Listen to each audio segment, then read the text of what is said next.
एक समय की बात है कि भगवान श्री कृष्ण हस्तिनापुर आए। क्यों आए? क्योंकि उस वक्त युद्ध की स्थिति बनी हुई थी कौरव और पांडवों के बीच। और जैसे युद्ध की स्थिति बनी थी तो उस वक्त क्या हुआ कि भगवान समझाने के लिए आ गए कि देखो दुर्योधन, ये जो आप युद्ध की बातें कर रहे हैं तो युद्ध सिर्फ किताबों में पढ़ने के लिए और कहानियों में सुनने के लिए ही अच्छा लगता है, लेकिन जब युद्ध होगा तो बड़ा भारी नुकसान होगा। लेकिन दुर्योधन नहीं माने महाराज, और एकदम से क्रोध में आकर के भगवान को पता नहीं क्या क्या कह दिया। और भगवान एकदम वहां से उठे और चलने को तैयार हो गए वापिस। भगवान ने मन ही मन विचार किया कि देखो दुर्योधन को मैंने बिना मांगे सलाह दी और इसका परिणाम ये हुआ कि मुझे अपना अपमान करवाना पड़ा ना। तो इसलिए संसार में भगवान ने हमें शिक्षा दी है कि बिना मांगे किसी को सलाह नहीं देनी चाहिए। कोई आपसे सलाह मांगता है तो दीजिए, अगर नहीं मांगता है तो मत दीजिए। बिना मांगे दी हुई सलाह की कभी वैल्यू नहीं होती है। तो भगवान भी उठे और भगवान चलने लगे, लेकिन दुर्योधन ने देख लिया कि भगवान को क्रोध आ गया। तो दुर्योधन ने क्षमा मांग ली, कहा प्रभु क्षमा करना, लेकिन मैं थोड़ा क्रोध में ज्यादा बोल गया। लेकिन आप ऐसे नहीं जाएंगे, क्योंकि मेरी माँ ने आपके लिए भोजन की व्यवस्था की है और आपको भोजन करके ही जाना है। जैसे इतना कहा तो आज भगवान कहते हैं, कहा कि देखो दुर्योधन, भोजन दो ही परिस्थितियों में किया जाता है। कितनी परिस्थितियों में? दो परिस्थितियों में भोजन किया जाता है। या तो खिलाने वाले के मन में श्रद्धा हो तो चाहे भूख नहीं भी होगी तो भी आदमी थोड़ी सी खा लेता है, या फिर खाने वाले के पेट में भूख हो तो भी भोजन कर लिया जाता है। तो इसलिए दुर्योधन, तेरे मन में श्रद्धा नहीं है और मेरे पेट में भूख नहीं है, इसलिए मैं भोजन नहीं करूंगा। और वैसे भी आज मुझे भोजन के लिए ना विदुर के घर से निमंत्रण आया है। और जैसे विदुर का नाम लिया तो उसी सभा में विदुर जी भी बैठे हुए थे। उस वक्त मंत्री पद से निकाल दिया गया था विदुर जी को। और विदुर ने जैसे सुना कि रे मैंने तो कब कब निमंत्रण दिया है आपको, आंखों ही आंखों में बातें होने लगी। और भगवान ने कहा, रे विदुर जी, आपने भले ही निमंत्रण ना दिया हो, लेकिन मेरी इच्छा है कि आज मैं तुम्हारे घर में भोजन करूंगा।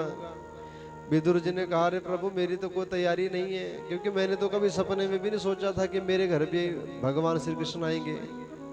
भगवान ने इशारा कर दिया कि फटाफट चले जाओ दौड़ते हुए और जाकर के भोजन की व्यवस्था करो। विदुर जी ने दौड़ लगाई महाराज बाजार की तरफ कि अब घर में तो एकदम से कुछ नहीं होगा, सोचा दुकान से खरीद करके लाता हूँ। और उतने में भगवान ने भी दौड़ लगाई और विदुर से पहले ही जाकर के विदुर जी की कुटिया में पहुंच गए। बोलिए वृंदावन बिहारी लाल की जय हो। और उस वक्त विदुरानी स्नान कर रही थी और भगवान ने जैसे दरवाजा खटखटाया तो आज विदुरानी दौड़ती हुई आई, गीले ही वस्त्रों से महाराज स्नान करती हुई। और जैसे दरवाजा खोला तो सामने श्याम सुंदर भगवान को देखा। और जैसे श्याम सुंदर भगवान को देखा तो आज बंधु, आज विदुरानी भगवान के प्रेम में महाराज आज हृदय द्रवीभूत हो गया, नेत्र सजल हो गए खुशी के कारण। कह रहे महाराज, मैंने तो कभी सोचा नहीं था कि हमारे घर में भगवान आएंगे। और आज बंधु, भगवान ने अपना पीताम्बर लिया और विदुरानी को उड़ा दिया और विदुरानी भगवान को भीतर ले गई और जाकर के महाराज रसोई घर से लकड़ी का पटला लेके आई बैठाने के लिए। और जैसे लकड़ी का पटला लेकर के आई तो महाराज आंगन में वहां से शुरू किया बैठाने के लिए महाराज। और जैसे भगवान बैठने लगते हैं तो पटड़े को उठा लेती है, कार्य प्रभु जी रहने दीजिए, ये जगह आपके बैठने की योग्य नहीं है। और ऐसे महाराज बैठाते बैठाते पूरे घर का चक्कर लगवा दिया, लेकिन भगवान को बैठने नहीं दे रही है। और अंत तो गत्वा जब बैठने का समय आया तो विदुरानी ने भगवान के प्रेम में आज देखो क्या हो गया। जैसे बैठाने का समय आया तो लकड़ी का वो पटड़ा उल्टा रख दिया और भगवान ने भी नहीं देखा और उल्टे ही पटड़े के ऊपर भगवान भी बैठ गए। बोलिए भक्त वत्सल भगवान की। भगवान ने अपने पेट के ऊपर हाथ फेरा, कहा विदुरानी बड़ी भरी भूख लगी है, ऐसा कर जो भी घर में रूखा सूखा है फटाफट ले आ। विदुरानी कहती है, कहा रे कन्हैया, अभी तो घर में कुछ बना नहीं है, लेकिन आप इंतजार करो, मैं कुछ बगीचे से फल लेकर के आती हूँ।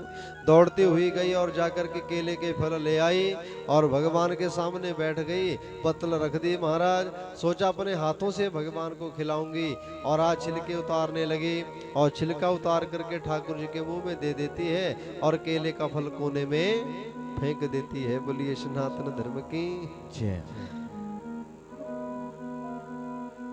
ऐसे खिलाते खिलाते भगवान को लगभग 10-12 छिलके खिला दिए विदुरानी ने। ना तो विदुरानी को समझ आ रही है,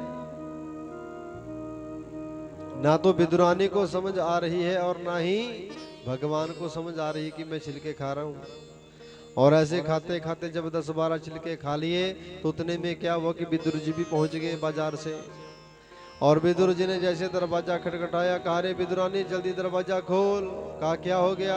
कहा ठाकुर जी आने वाले हैं, फटाफट भोजन की व्यवस्था करनी है। विदुरानी कहती अरे महाराज आने वाले नहीं है, बल्कि भीतर आकर के बैठ गए हैं। विदुर जी दौड़ते हुए आए, अरे पता नहीं विदुरानी ने कुछ दिया भी कि नहीं खाने को। और जैसे आज बंधु विदुर जी ने देखा तो क्या देखा कि महाराज भगवान केले के छिलके खा रहे हैं। और आज विदुर जी कहते अरे प्रभु जी, अरे ठाकुर जी क्षमा करना, अरे विदुरानी ने तो आपको केले के छिलके खिला दिए। अरे आपको भी मालूम नहीं चला कि आप केले के छिलके खा रहे हैं? कारे प्रभु, आज भगवान कहते हैं कारे विदुर जी देखो मुझे भी मालूम नहीं हुआ, इतने भाव से खिलाए गए, इतने चाव से खिला रही थी विदुरानी की, मुझे समझ ही नहीं आया, बड़ा स्वाद आ रहा था। कारे प्रभु जी छोड़िए इस केले के छिलके को, ये लो मैं खोए का लड्डू लेके आया हूं, इस खोए के लड्डू का भोग लगाइए। और जैसे आज भगवान ने खोए के लड्डू को चखा तो आज भगवान कहते कि विदुर जी भले ही आप बाजार से ये खोए के लड्डू मेरे लिए खरीद करके लेके आए हैं, लेकिन जो स्वाद इन केले के छिलकों में आ रहा था ना, वो स्वाद इस खोए के लड्डू में नहीं है। बोलिए बांके बिहारी लाल की। क्यों? क्योंकि केले के छिलके मुझे भले ही खिलाए जा रहे थे, लेकिन इनमें भाव था, और भाव से भगवान प्रसन्न होते हैं। क्योंकि भावो ही विद्यते देवा तस्मात् भावो ही विद्यते कारणम। अगर आपके मन में भगवान के प्रति श्रद्धा होगी, भाव होगा, तो बंधो भगवान के लिए अगर आप एक फूल भी चढ़ा देंगे ना तो भी भगवान प्रसन्न हो जाते हैं। और अगर आपके मन में भाव नहीं है, श्रद्धा नहीं है, तो बिना भाव से चाहे आप भगवान को जो मर्जी चढ़ा दो, लेकिन भगवान कभी प्रसन्न नहीं होते हैं। बोलिए वृंदावन बिहारी लाल की जय हो। तो बंधो इस प्रकार से सुखदेव जी महाराज कहते हैं कि परीक्षित भगवान कभी बिरादरी नहीं देखते हैं, भगवान तो भाव देखते हैं। और जिसके मन में भगवान के प्रति श्रद्धा होगी, भाव होगा, भगवान उसके घर में चले जाते हैं, चाहे वो किसी भी कुल में पैदा हुआ हो। इसलिए भगवान कभी बिरादरी नहीं देखते हैं। तो आज परीक्षित जी का हृदय गदगद हो गया।